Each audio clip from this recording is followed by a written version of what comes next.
है कि हमारा जो मालिक है आप जी सबका, वो बर में द्वार के ऊपर है, वहां रहता है।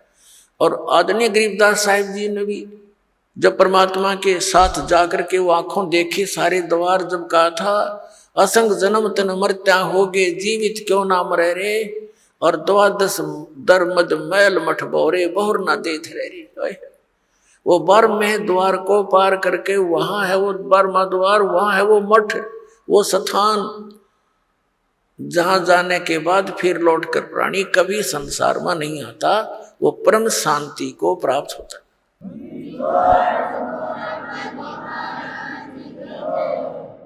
जब बर में द्वार को पार करके सचखंड सतलोक में प्रवेश किया, आदरणीय गरीबदास साहिब जी के शरीर का नूर 16 सूर्य जितना प्रकाशमय हो गया। और क्या देखा, वो जिंदा महात्मा के रूप में परमात्मा जा रहे थे। उस परमेश्वर ने अपने रूप को, अपने तेज को छुपाया हुआ था, और दूसरे रूप में वो वही कबीर परमात्मा अपने अन्य रूप में एक बहुत बड़े सिंहासन पर तख्त ये अपना लकड़ी का नहीं, तख्त होता है जैसे राजा लोगों की राजगद्दी को तख्त बोला करते थे कि फलाना राजा इतने सन में तख्त पर विराजा था, तख्त पर बैठा था, यानी गद्दी पर बैठा था। कंट्रोलर की सीट पर समझ लो तख्त। तो वहां परमात्मा विराजमान दूसरे रूप में सिंहासन के ऊपर, बहुत सुंदर सिंहासन, और जिंदा महात्मा के रूप में कबीर जी, कबीर परमेश्वर जी नीचे से गए थे, गरीबदास साहिब जी उनके साथ थे।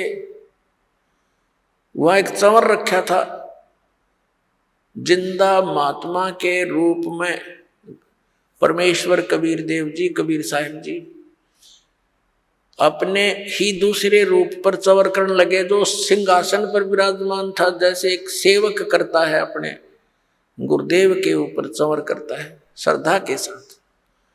गरीबदास जी ने सोचा कि भी भगवान तो ये है जो तख्त पर विराजमान है, गद्दी पर बैठा है। उस परमात्मा के एक रोमकूप में करोड़ सूर्य मिला दे, करोड़ चंद्रमा, इतना नूर था एक रोम का। एक रोमकूप कहो चाहे एक बाल कहो, रोमकूप समझो। रोमकूप का अर्थ है जो रोम का छिद्र, बाल का छिद्र। अब गरीबदास जी ये सोचने लगे कि ये है भगवान, और बाबा जी यहाँ का नौकर ना करे इनका। जो जिंदा महात्मा के रूप में भगवान गए थे नीचे से ऊपर, उसी समय वो तेजो में शरीर खड़ा हुआ। तेजो में शरीर वाले प्रभु खड़े हुए और जिंदा महात्मा का रूप उस पर विराजमान हुआ, अनंत ब्रह्मांड के कंट्रोलर के सिंहासन पर। और वो तेजो में शरीर स्टोर करने लगा बाबा जी वाले रूप पर, नौकर की तरह, सेवक की तरह। अब गरीबदास जी कभी उधर देख रहे हैं बालक, कभी इधर देख रहे हैं, सोच रहे हैं ये क्या कारण है कि इस बाबा जी के ऊपर और ये भगवान चंवर कर रहे हैं। इतने में क्या देखा कि वो तेजो में शरीर उस जिंदा वाले शरीर में समा गया। अकेले जिंदा वाला शरीर अनंत कोट ब्रह्मांड के स्वामी के उस सिंहासन पर विराजमान रहे, चंवर अपने आप हो रहा था, अपने आप सिर पर ऐसे हो रहा है। गरीबदास जी अचरज में गिर गए और कहा कि भगवान सचमुच आप ही परमात्मा हो। कहाँ बेटा, मैं ही परमात्मा हूं। सोचल छिद्र मैं करूं अपने जन के काज। तो गरीबदास जी ने वहां के देखे सब वो नजारे, वो समुद्र और वो भरे हुए दूधों और दहियों के माट, वो सरोवर देखे, फलदार वृक्ष देखे, और वहां का वातावरण देखा। कहा भगवान अब मुझे यही रख लो आपके बच्चे को। वहां के वो सब भक्त जो आत्मा हंस वहां पर रहते हैं उनसे मिले। कबीर साहब ने फिर उनको सृष्टि रचना सुनाई, उन अन्य जो वहाँ रहते हैं पुण्यात्मा, उन्होंने बताया कि ऐसे ऐसे जो यहाँ से चले गए उन्होंने ये गलती की थी और उसका दंड देखो कहाँ भोगना पड़ रहा है। परमात्मा जाते हैं, कोई सुनता नहीं, उस काल के ही बातों में फंसे पड़े हैं, उसके झूठे सुख में सब वहीं पर व्यस्त हैं। जन्म और मृत्यु और 84 लाख प्रकार के प्राणियों के शरीरों में वो कष्ट उठा रहे हैं गरीबदास। और अब ये है वो स्थान जहाँ कभी जन्म मृत्यु नहीं होती, कभी वृद्ध अवस्था नहीं आती और कुछ भी काम नहीं करना पड़ता, इतना आनंद रहता है, सब आहार उपलब्ध है। गरीबदास जी ने कहा परमात्मा मुझे यही रख लो, भेजो ना भगवान, वो तो घना गंदा लोक है भगवान, वहां तो हाहाकार मच रही है। तब गरीब परमात्मा ने कहा बेटा तुम यहां से जब गए तुम बहुत भक्ति युक्त थे, अब तुम भक्ति रहित हो गए। मैं एक ऐसा मंत्र दूंगा जिसको सतनाम कहते हैं, 2 अक्षर का है, जिसमें एक ओम मंत्र है, एक तत्व गुप्त है। श्रीमद् भगवत गीता अध्याय नंबर 17 के श्लोक 23 में ये मंत्र सांकेतिक अर्ध सांकेतिक लिखा है। ओम तो सार्वजनिक है, स्पष्ट है। तत् और सत ये 2 मंत्र गुप्त हैं। ये केवल कबीर परमात्मा ने अपनी उन प्यारी आत्माओं को दिए थे जिनका मोक्ष हुआ। फिर उनको सख्त हिदायत दे दी थी कि अभी इस सतनाम को डिस्क्लोज ना करना, नहीं तो आने वाले समय में ये काल के दूतों का दाव लग जाएगा और मेरे बच्चे भिन्नता पहचान नहीं सकेंगे, क्योंकि इस मंत्र के देने वाला पृथ्वी पर एक ही होता है, दूसरा नहीं हो सकता। या तो परमात्मा आए थे, उसमें वो अकेले ही थे, ना कोई ऐसा साधन था, ना कोई मीडिया थी, ना कोई कन्वेंस था, और फिर भी परमात्मा ने 64 लाख से 100 को स्वयं ही नाम दिया, दीक्षा दी थी, अन्य को नहीं दी थी। भले ये मंत्र नहीं दिया था, ये 5 मंत्र जो आपको 7 मंत्र बना कर दिए जाते हैं, तो उसमें केवल ये 5 मंत्र ही देते थे दाता, ताकि पता था उनको कि ये अभी मुझे पहचान नहीं सकेंगे, और यदि इनको किसी को मंत्र ये दान कर भी दिया तो ये डिस्क्लोज हो जाएगा, बात बिगड़ जाएगी। इस दृष्टिकोण से उन गरीबदास साहब जी से कहा कि आप ये नाम जाप करना, क्योंकि आप पक्के भक्त हो, आपके अंदर श्रद्धा पूरी होगी, आपने स्थान देख लिया, और उस स्थान को देखने के बाद फिर यहाँ रुचि स्वप्न में नहीं हो सकती। इस बात से गरीबदास साहब जी संतुष्ट हुए कि जो आज्ञा प्रभु आपकी, और कहा ये अभी बताना नहीं। परमात्मा ने अपना सारा ज्ञान उसके अंदर फीड कर दिया गरीबदास साहब जी की आत्मा में, जैसे कंप्यूटर से दूसरे कंप्यूटर में बहुत बड़े ये सत्संग के वीडियो तो कोई घंटों की फैक्स कर दी जाती है और उसमें भी सेव रह जाती है। ऐसे परमात्मा ने वो ज्ञान, तत्व ज्ञान, जो कबीर पंथ में घुसे हुए कबीर पंथी नकली संतों ने, काल के दूतों ने कुछ खराब शराब कर दी थी, सच्चिदानंद घन ब्रह्म की वाणी, कबीर वाणी, अपने हिसाब से उनके अनर्थ कर डाले थे। उसकी पूर्ति के लिए आदरणीय गरीबदास साहिब जी के अंदर वो पुनः ज्ञान उसके अंदर फीड किया था और फिर उसको सार्वजनिक करवाया था। अपने आत्माओं, गरीबदास साहिब जी की वाणी में परमात्मा ने ऐसा मिश्रण करवा दिया कि न तो गरीबदास के पंथ के समझ सके उसको, और उस मिश्रण के बिना वो वाणी सुरक्षित नहीं रह सके थी। कहीं पर तो गरीबदास जी ने राम और कृष्ण की महिमा सुना दी ताकि ये भोली आत्मा राम और कृष्ण पर आरूढ़ है, इसी आधार से इस वाणी को सुरक्षित रखें। यदि ये एकली कुनीन डाल देते तो कोई नहीं ग्रहण करता। तो जिस कारण से गरीबदास पंथ के पंथियों ने गरीबदास साहिब जी को विष्णु जी का अवतार मान लिया, उस ज्ञान को ना समझकर उनकी वाणी से अपरिचित जितने भी गरीबदास जी के जो संत बने हुए हैं या उनके पंथी हैं, अनुयायी हैं, गरीबदास जी कहलाते हैं। एक मेरे पूज्य गुरुदेव जी को छोड़कर उस पूरे गरीबदास पंथ में किसी के पास ये मार्ग नहीं। और ये परमात्मा ने एक सुनियोजित तरीके से यहां तक पहुंचाया।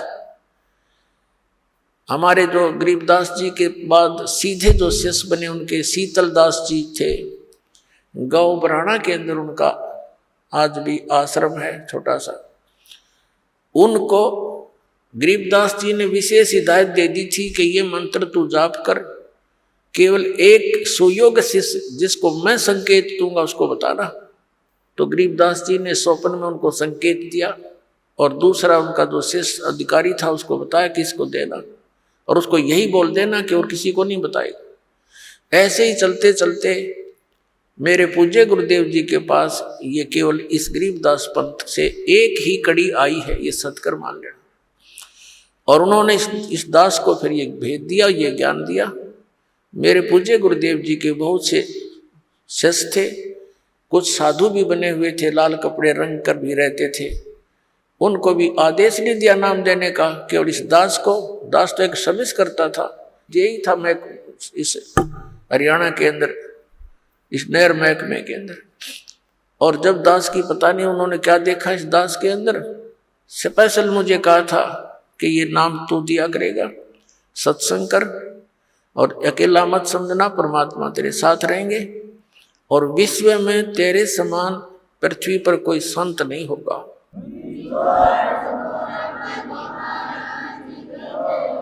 उस समय मेरे पूज्य गुरुदेव जी की आयु लगभग 105 वर्ष की थी। और कहते हैं साध वचन पलटे नहीं, चाहे पलट जावा ब्रह्मांड। तो पुण्यात्माओं, ऐसे इस अनमोल ज्ञान को सुरक्षित रखा गया था। तो गरीबदास साहब जी को कहा था बेटा आप जाइए और प्रचार कीजिए मेरी वाणी का, और ऐसे इसको गुप्त रखना, तो स्वयं जाप करना इस मंत्र का, अन्य किसी को। उस कबीर परमात्मा ने भी यही कहा था कि एक सुयोग्य से तुझे संकेत करूंगा उसी को देना। तो ऐसे संकेत होते होते ये मेरे पूज्य गुरुदेव जी तक पहुंचा, उससे इस दास को प्राप्त हुआ। और सन 1997 में मार्च के अंदर फाल्गुन सुदी एकम को परमात्मा ने इस दास को कुछ समय के लिए दर्श दिए और कहा कि अब इस सतनाम और सारनाम को कर दे सार्वजनिक, समय आ गया बेटा। पुनः तो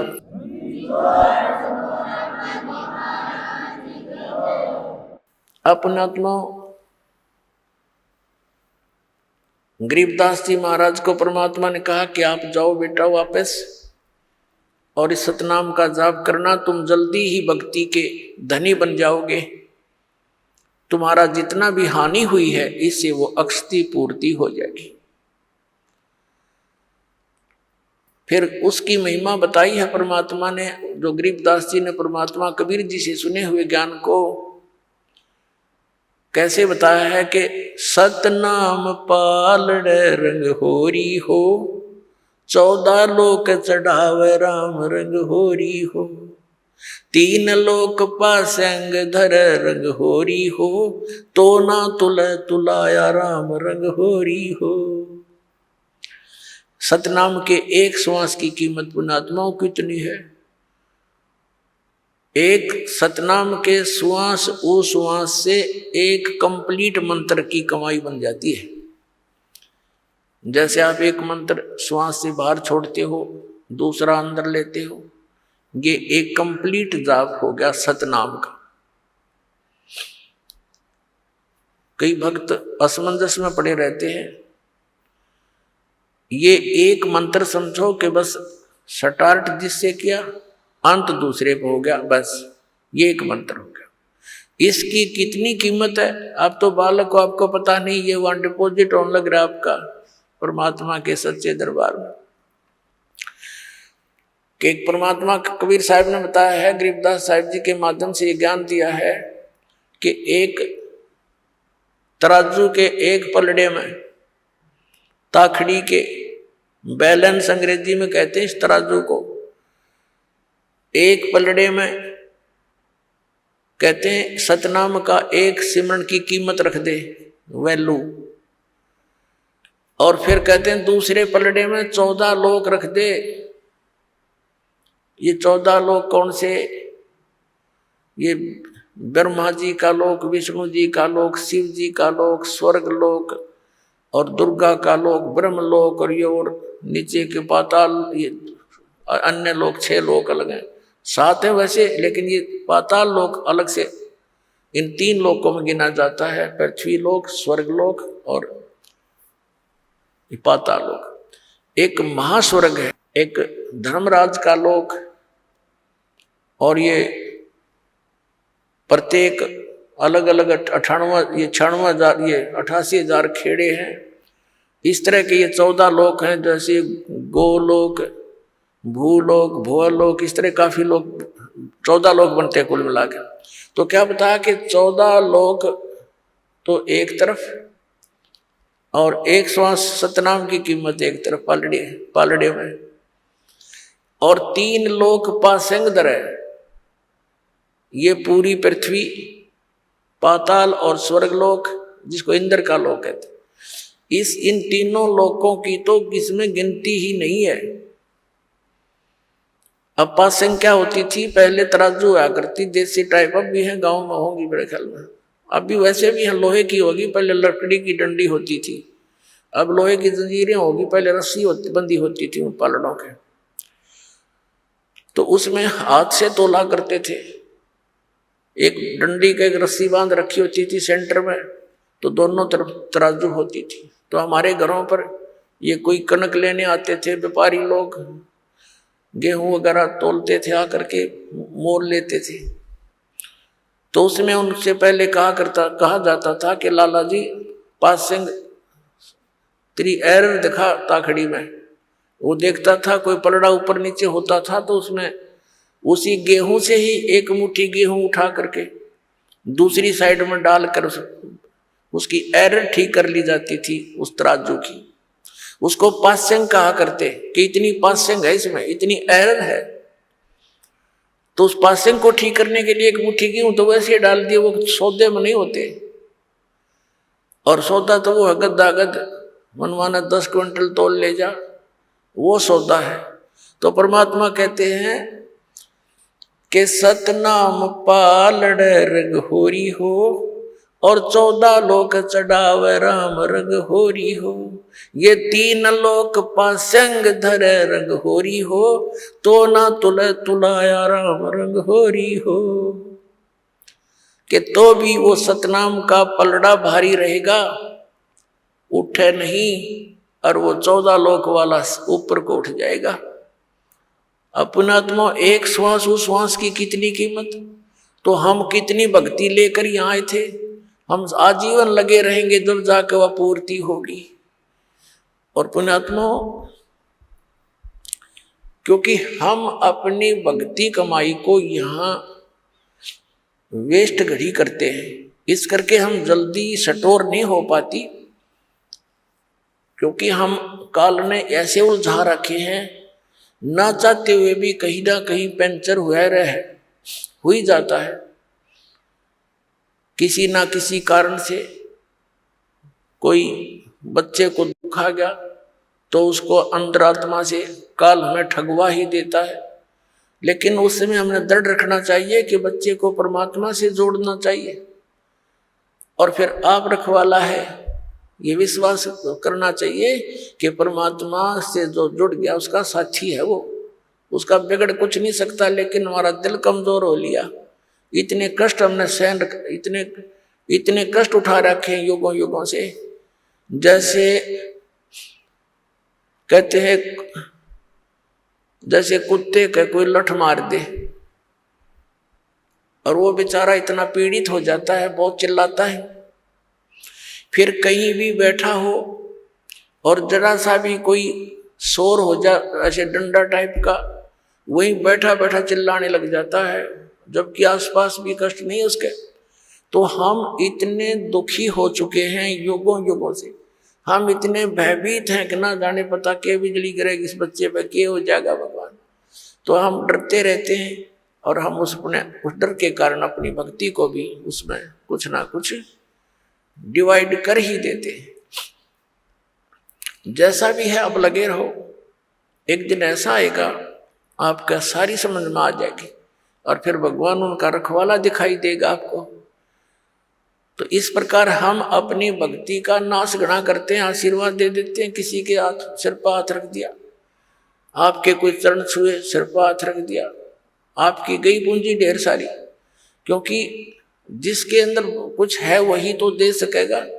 अब पहले ये रिवाज कैसे चलाई थी इस काल में, क्योंकि हमारे दादे परदादे और पिछले चलो देखो पूर्व जन्म के जितने भी हमारे पीढ़ियां या महापुरुष हुए, वो बहुत भक्ति युक्त होते थे, उनके वचन फल जाते थे, और वो क्या करते थे, अपने बच्चों को आशीर्वाद देते थे, भगवान करे तेरे यूं हो जा, भगवान करे तेरे यूं हो जा, और ऐसे होगा तेरा तू तेरा पोता हो, तुझे पुत्र हो।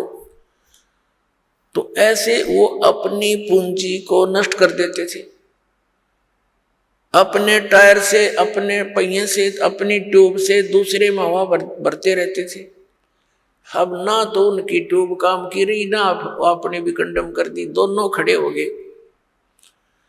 उसकी विधि है कि उसकी हवा भरने के लिए अलग से व्यवस्था है, वो वहीं से हवा भरवाई जाए। तो समझदार को संकेत ही बहुत होता है। अपनात्मा गरीबदास साहिब जी को ऊपर ये सब दिखाया दाता ने। उधर से क्या हुआ कि गरीबदास साहिब जी के जो साथी पाली थे, उन्होंने कुछ देर के बाद, घंटे 2-3 घंटों के बाद याद आया कि भाई वो गरीबू कहाँ गया। गरीबदास जी को गांव में गरीबू कहा करते थे, शॉर्टकट में चले हैं गांवों में, ऐसे नाम हो ही जाते, गरीब को गरीबू कहा करते थे। और गरीबदास साहिब जी छुडानी गांव के भांजे थे, जन्म उनका वहीं छुडानी में ही हुआ था। उनके नाना जी के कोई पुत्र नहीं था, यानी गरीबदास जी के मामा नहीं थे, जिस कारण से आदरणीय गरीबदास साहिब जी के पूज्य पिताजी को वहां पर घर जमाई रखा हुआ था। तो इस तरह थोड़ी सी बैकग्राउंड से आपको बतानी आवश्यक है। तो वहां ही उनका जन्म हुआ था। तो पालियों ने देखा रहे वो लड़की का लड़का कहाँ है, वो अपनी गऊओं के पास क्यों नहीं खड़ा है। काफी 2-3 घंटों के बाद उनका जहनुम आया, मालिक की मेहर थी। उनमें से एक आया कि देखो बाबा जी चला गया होगा। उसने आकर देखा गरीबदास जी के शरीर ऐसे बैठा है, दूर से आवाज लगाई, गरीबू उठ ले भाई, तेरा टाइम, तेरी पारी आ गई, गाय घेरने की बारी आ गई, तेरी खड़ा हो। अब निकट आकर उसने कहा भगत जी खड़ा हो ले, समाधि लगा कर बैठ गया। निकट आकर उसको पकड़ के ला रहे, खड़ा हो भगत। अब वो गिर गया से, वो तो उसमें था नहीं आत्मा। अब एकदम वो बच्चे अचंभित हुए, वो बड़े बड़े पाली ग्वाले वो आगे शोर मचाया, हाय मर गया मर गया, जादू जंत्र का दूध पी लिया, बाबा जी ने जंतर मंत्र कर दिया है। और ये तो बेटी का, लड़की का लड़का मर गया, इकलौता पुत्र, उसमें दूसरा पुत्र था नहीं। अपने आत्मा भगदड़ मच गई। 2-3 ग्वाले भाग कर आए गांव में, 1.5 किलोमीटर की दूरी पर खेतों से गांव था छुडानी। तो वहां पता लगते ही सारे गांव के अंदर हाहाकार मच गई। छोटा सा गांव था, 30-40 घर थे, और माता पिता इस दुख को सहन नहीं कर सके, वो अचेत हो गए। 12 वर्ष वहां रहने के बाद संतान प्राप्ति हुई थी, और वो भी मृत्यु को प्राप्त हो गया। ये सुनकर वो एकदम अचेत हो गए। अब भाग लिए सभी नंगे पैरों। जहां वो खेतों में बताया था वहां ऐसा हुआ, सब कहानी बता दी गई। अब वहां जाकर के देखा बच्चा सचमुच मरा हुआ है। उनको उठाया, गांव में लाए। फिर अपने जो कुल के लोग इकट्ठे हुए, उसको उठाकर शमशान घाट पर चिता पर रख दिया। अंतिम संस्कार करने की तैयारी कर दी। अग्नि लगाने वाले ही थे, तभी परमात्मा ने उस आत्मा को बॉडी में भेज दिया, शरीर में वापस कर दिया। एकदम खड़े हुए गरीबदास जी, कंपन लग गया सारा शरीर, ऐसे ऐसे हिलकर एकदम खड़े हुए और उठकर फिर जो वाणी परमात्मा ने उनके हृदय में फीड की थी, उसी ज्ञान को बोल रहे हैं, अन्य कुछ भी बात नहीं बोलते। अनंत कोट ब्रह्मांड का एक रति नहीं भारे, सतगुरु पुरुष कबीर हैं ये कुल के सिरजनहार। अजब नगर में ले गए हमको सतगुरु आने, जल के बिंब अगाध गति हम सूते चादर ताने। अजब नगर में ले गए हमको सतगुरु आन माने आके, अजब नगर में ले गए, सतलोक में लेकर गए। और जल के बिंब अगाध गति, वो देखी रोशनी न्यारी। हम सूते चादर तान, यानी वहां निश्चिंत हो गए, कोई दुख कष्ट वहां नहीं रहा। अब हमें दृढ़ विश्वास हो गया। अब ये बानी बोलने लगे, धर्मराय दरबार में दे कबीर तलाक, मेरे भूले चूके हंस को तू पकड़िए मत कजाक। बोले पुरुष कबीर से धर्मराज कर जोड़े, तुमरे हंस न चंपूंगा मन 2 ही लाख करोड़े। कर्म ब्रह्म ब्रह्मांड के मैं पल में करहूं नेस, जिन हमारी 2 ही देई सो करो हमारे पेश। अब ये बानी बोलने लगे, गांव वाले समझ नहीं सके। उन्होंने तो ये आइडिया लगा लिया कि लड़का पागल हो गया। बाबा जी ने जंतर मंत्र का दूध पिला दिया, कुंवारी गाय का दूध ओहो पाप का था। तो ये सोचा, घर वालों ने ये सोचा कोई बात नहीं, बच्चा जीवित हो गया, जैसा भी बांगा बोला है भोला भाला, जैसा पागल मेंटल पड़ा रहेगा, बेटी अपना इसको देखकर जीवित रह जाएगी ना, ये भी बड़े रो रो के ये सोचकर संतोष कर लिया कि पागल तो हो गया तो कोई बात नहीं, अब लड़की इसके सहारे अपना टाइम पास कर लेगी, ऐसा सोचकर संतुष्टि की। 3 वर्ष हो गए गरीबदास साहिब जी, ना किसी से विशेष बोलते हैं, ना काम को कहते हैं, पता नहीं कहाँ चले जाते हैं, और ये वाणी बोलते रहते, अकेले खड़े होकर बोलने लग जाते हैं, क्योंकि वो देख रखा सतलोक। अब कैसे मन लगे इस गंदे लोक में, पर आदेश भगवान का हो गया। ऐसे 3 वर्ष बीत गए। 13 वर्ष की आयु गरीबदास साहिब जी की हो गई। एक दिन एक दादू पंथी महात्मा, जो एक बनिया जाति से था, वैश्य कुल से था, और वो दादू पंथ में संत बना हुआ था, वहां से दीक्षित था, बाल बच्चेदार था, उम्र लगभग 60 वर्ष की होगी थी, और घर त्याग के वो विराग में ही घूम रहता था। अपना उसका नाम था गोपाल दास। अब थोड़ा सा यहाँ क्योंकि प्रसंग ये चला है कि कौन सी विधि है परमात्मा के पाने की, और कौन से वो जाप हैं जो भगवान को पाने के मंत्र हैं, किन किन महापुरुषों को वो मंत्र प्राप्त हुए। तो आदरणीय दादू साहब जी की भी थोड़ी सी यहाँ वो कथा सुनाएंगे, अमर कथा। आदरणीय दादू साहब जी इनका एक तेली के घर जन्म था। और ये जब 7 वर्ष की आयु के थे, बाहर खेल रहे थे बच्चों में, परमात्मा ऐसे ही जिंदा महात्मा के रूप में कबीर साहब इनको आकर मिले और इनसे भी ऐसे ही ज्ञान दिया। परमात्मा ने ज्ञान सुनाया और भी कई बच्चे बैठे थे।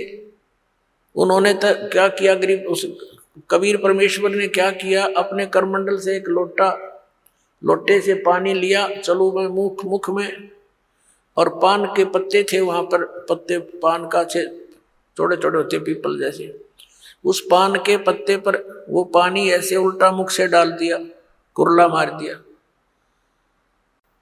और कहा बेटा नाम ले तू दादू और ये जल पीना पड़ेगा। उसने कहा लाओ महाराज, नो करके पी गए फटते ही। अब कहते हैं मल अखाड़ा जीतेंगे ये युगन युगन के माल, लख बर सूरा जूझ ही लख बर सामत दे, लख बर यति जहान में तो सतगुरु शरणा ले। गोता मारू स्वर्ग में जा बैठूं पाताल, कह कबीर ढूंढता फिरूं अपने हीरे मोती लाल। अन्य जो बच्चे थे वह सब उठकर भाग गए। इसने तो एक झूठा पानी पी लिया किसी का, जिसकी जाति का पता नहीं है, ऐसा वो तो गांव में भाग गए। और उधर से उस आत्मा को लेकर परमात्मा सचखंड सतलोक में गए। वो लड़का अचेत हो गया, डेड नहीं हुई बॉडी, और आत्मा परमात्मा साथ लेकर के जैसे गरीबदास साहिब को लेकर गए थे ऐसे ऊपर लेकर गए उनको। ये गरीबदास साहिब जी से काफी पहले हुए थे, लगभग 200 वर्ष पहले, न सैकड़ों वर्ष पहले, 101 वर्ष पहले। तो वहां उधर गांव में पता चला लड़का देर तक नहीं आया, तो जिन बच्चों के साथ खेल रहा था उनको साथ लेकर गए कि कहाँ है वो, कि वहां बैठे को छोड़ कर आए थे एक बाबा जी के पास, इसने उसका जूठा जल पी लिया। तो वहां जाकर देखा वो दादू साहब जी मृत थे, मेरे बड़े नहीं थे, अचेत पड़े थे। अब हाहाकार मच गई, रोने लगे, वैद्य डॉक्टरों को दिखाया, झाड़ फूंक करवाई, 3 दिन और 3 रात बीत गई, ऐसे अचेत रहे। उधर से परमात्मा उस प्यारी आत्मा को अपने गवाह बनाने के लिए ऊपर सतलोक में लेकर गए। और उसी तरह जैसे गरीबदास जी से सारा परिचय कराया था ऐसे कराया। परमात्मा तेजों में शरीर युक्त सतलोक में उस सिंहासन पर विराजमान थे। नीचे से वही साधु संत यानी जिंदा महात्मा के रूप में गए थे ऊपर, उसी तरह चौर करने लगे। फिर वो तेजों में शरीर परमात्मा खड़ा हुआ और नीचे से गए हुए महात्मा परमात्मा जो जिंदा के रूप में थे वो बैठ गए, उसी तरह क्रिया हुई सारी। और चवर वो तेजों में शरीर वाले भगवान करने लगे। दादू जी को यही शंका आई कि भगवान तो ये दिखा था जो तेजों में शरीर वाला है, और ये बाबा जी बैठ गया सिंहासन पर, समझ में नहीं आई ये क्या चक्कर है। इतने में तेजों में शरीर उस कबीर उस परमात्मा के शरीर में समा गया, जिंदा वाले शरीर में। तब परमात्मा ने कहा कि बेटा दादू जा नीचे, तू मेरा नाम कबीर है, मैं काशी में जुल्हा बनकर रहा था। ऐसे गरीबदास जी को बताया था परमात्मा ने कि मैं बेटा वहां भी रहा 120 वर्ष तक, यही ज्ञान मैंने वहां दिया। और गरीबदास जी को तो यहाँ तक कहा था कि उन काल के दूतों ने जो कबीर पंथ में आगे हैं उन्होंने नाश कर दिया है उस ज्ञान का, अब इसको दोबारा करना। दादू साहब जी तो गरीबदास जी पहले हुए थे, इनको विशेष ज्ञान नहीं दिया लेकिन अपना परिचय अवश्य दे दिया, क्योंकि उनको मालूम था कि इनको वो ज्ञान दिया तो बीच में इस पंथ में घुसे हुए लोग भी बात बिगाड़ देंगे। तो कहने का भाव ये है कि दादू साहब जी को सब परिचय देकर के वहां पर छोड़ दिया। तीसरे दिन जब बच्चा होश में आया तो खुशी की लहर दौड़ गई और दादू साहब जी उस कबीर परमेश्वर की महिमा का गुणगान करने लगे। तो क्या बताते हैं, तो दादू साहेब जी ने परमात्मा कबीर जी की महिमा किस प्रकार कलम तोड़ सुनाई है, वो सुनाते हैं आपको थोड़ी सी। परमात्मा ने, दादू साहब ने कहा है, जो जो शरण कबीर के तिरगे अंत अपारे, दादू गुण के ताक हूं कहत न लागे कहत न पावे पार। जो जो शरण कबीर के वो तिरगे अंत अपारे, दादू गुण की ताक हूं कहत न आवे पार। कबीर करता आप है दूजा नहीं कोई, दादू पूर्ण जगत को भक्ति दृढ़ावत सोए। अब दादू साहब जी कहते हैं कि जो जो शरण कबीर की और पार हो गए अनंत, और कहते उस परमात्मा के गुणगान की मैं इस मुख से क्या महिमा करूं, क्या गुण गाऊं उस महात्मा परमात्मा के। कबीर करता आप है दूजा ना कोई, दादू पूर्ण जगत को भक्ति दृढ़ावत सोए। पूर्ण जगत को यथार्थ ज्ञान वही परमात्मा स्वयं आकर ही देता है, दृढ़ाता है। यो ठेका पूरा होवे जब सब कोई तजय शरीर। ठेका यानी जो कंट्रैक्ट एग्रीमेंट जो हमारे शरीर का हो चुका है, इतना समय हमारा निर्धारित है, कहते ही जब पूरा होगा तो सब ने शरीर त्यागना पड़ेगा। लेकिन कबीर साहब भी कहते हैं, परमेश्वर जी आए हैं सो जाएंगे, राजा रंग फकीर, एक सिंहासन चढ़ कर जा एक बंधे जात जीर। तो यहाँ दादू साहब जी भी उसी का समर्थन कर रहे हैं। ठेका पूरा होवे जब सब कोई तजय शरीर, दादू काल गंज नहीं जपे जो नाम कबीर। दादू साहब जी कहते हैं कि काल निकट नहीं आ सकता जो कबीर परमात्मा के उस सतनाम का जाप करता है। आदमी की आयु घटे तब यम घेरे आए, सुमरण किया कबीर का दादू लिया बचाए। और परमात्मा ने वो सारे यम के दूत दिखाए, सब बहुत कुछ लीला दिखाई अपनी, कि दादू साहब को अकेला छोड़ दिया रास्ते में, यम के दूत चारों तरफ से आगे भी कौन आ गया, यूं हम लेने भी ना गए, मरेंगे तो हमारी खिंचाई होगी, पकड़ो इसको पकड़ो, ये कैसे है कौन है। तो उस समय दादू साहब जी ने परमात्मा को याद किया। उसी समय कबीर साहब प्रकट हो गए, बेटा कितना गया था तो पीछे, वो नजारे देखने लग गया। तो एकदम भाग्य यम के दूत ने एक दूसरे के ऊपर के पड़ते जा, इतनी दूर तक स्पीड तो भाग्य गणे थे। तो परमात्मा कहते हैं, तो परमात्मा ने बताया कि बेटा जो भक्तिहीन प्राणी शरीर छोड़कर जाता है ये यम के दूत घेर लेते हैं, और जैसे तूने मुझे याद किया ऐसे इस नाम का जाप कोई और कर लेगा ना, भगत तो वही करेगा जो पहले से प्रैक्टिस कर रहा होगा, उसी के मुख से ये परमात्मा का नाम निकलेगा। तो फिर यम के दूत निकट नहीं आ सकते।